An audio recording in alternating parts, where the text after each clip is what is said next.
Hi, Assalamualaikum. My name is Nur Anissa binti Zahari. My matrix number F1025. Our group will present about the 5 ways Starbucks sustain their organizational culture. How does a culture of openness develop as a result? The main key difference between Starbucks coffee with others.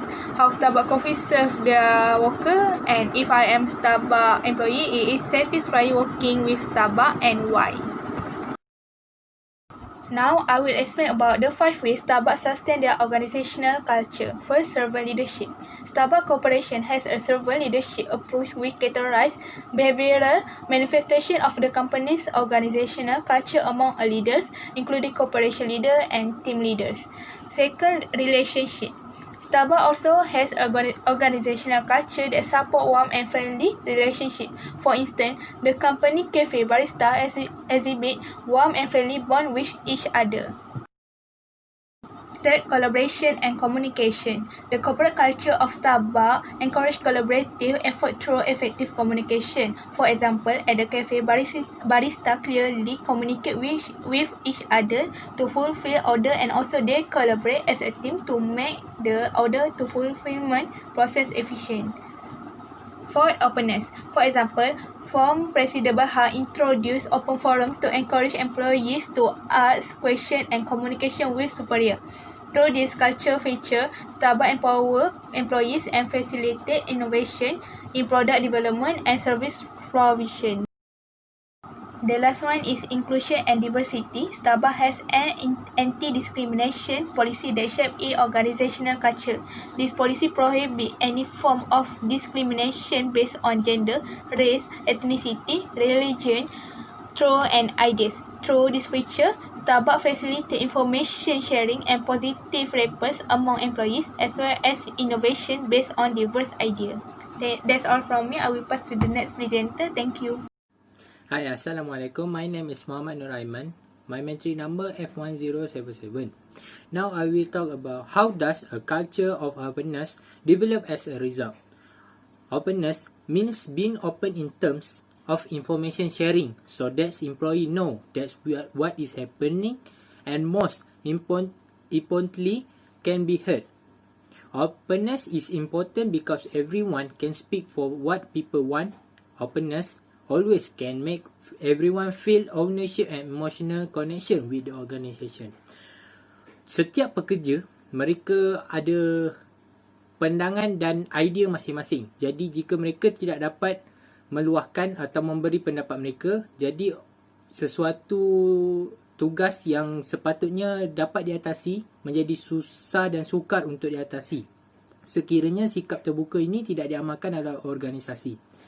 The second one is openness attitude can realize that everyone has an equal right to speak or give opinions to improve work result. Alright, setiap pekerja memang mempunyai hak bersuara untuk mereka menyuarakan pandangan dan pendapat dorang. Jika sikap terbuka ini tidak diamalkan, maka pekerja akan rasa tidak puas hati dan rasa tidak adil, kerana mereka tidak dapat meluahkan apa yang mereka rasa dan tidak dapat mengembangkan idea yang mereka ada. Sedangkan idea yang mereka ada tu adalah idea yang bagus untuk organisasi gunakannya. Open culture aspect to others to develop what they have already produced and to look for opportunities to do something.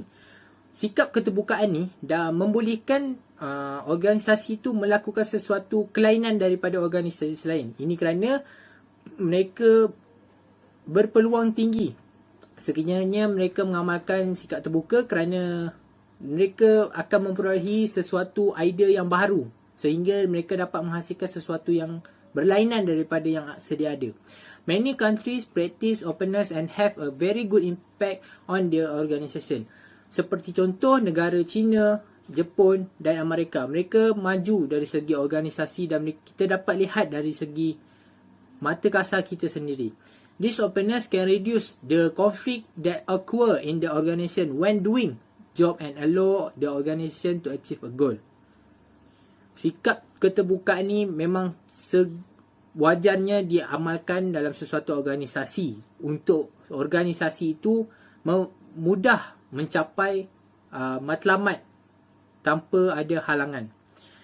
For the example, in Starbucks Corporation, the leader, manager and supervisor emphasize support the subordinate to ensure that every employee grow in the company. Dalam syarikat Starbucks, orang atasan seperti leader, pengurus dan ketua-ketua, mereka tidak memikirkan dan tidak memandang rendah terhadap pekerja-pekerja bawahan, dan mereka lebih menolong kerana mereka mengamalkan sikap keterbukaan, dan dari situ pekerja rasa senang hati dan mudah untuk melakukan sesuatu pekerjaan. That's my presentation. To next, Yogendra.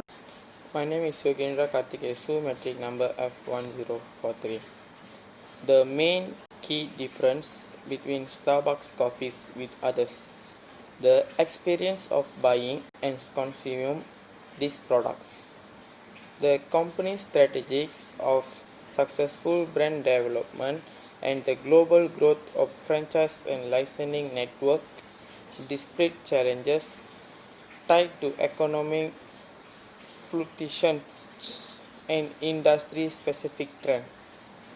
Human resources provide full training to individuals before starting work. It can make new employees ready to start the work and the work going smoothly. Hello and Assalamualaikum. My name is Ifa Shahira binti Kamal and my matrix number is F1023. Now it is my turn to explain how Starbucks Coffee serve their workers. As you know, Starbucks Coffee adopts with their organizational culture, and one of them is a culture of belonging. Hence, it is reflected through the company's human resource development programs and baristas' interaction with customers. Through the programs, the workers have been trained and been prepared before starting their work, so when they started their work, they get used to the tools and ready to serve the customers. Last but not least, the former president of Starbucks Coffee opened forums to encourage employees to communicate and ask questions if there is any problem with superiors. With these ways of how Starbucks Coffee serve their workers, definitely they will be comfortable with their work, as the team leaders are very concerned with their workers and had a bonding time together between employees and the superiors, so that the quality of their work will increase. I will pass to the next presenter. That's all from me. Thank you. If I'm a Starbucks employee, is it I'm certified working with Starbucks and why? If I'm Starbucks employee and I certify working with Starbucks because the company practice cultural organization. In this organization, leader, manager and supervisor emphasize support of subordinates to ensure that every employee grow in the company. Therefore, the welfare of workers is guaranteed. The company also highlights the importance of caring for employees as a way to optimizing employee morale and customer satisfaction. It will make employees feel comfortable and motivated to work in the company. Moreover, than that, the company also introduced open forum to encourage employees to ask questions and communicate with supervisor. It's make the employee chance to ask if they feel any doubt, and also can create the bonding between supervisor and employees.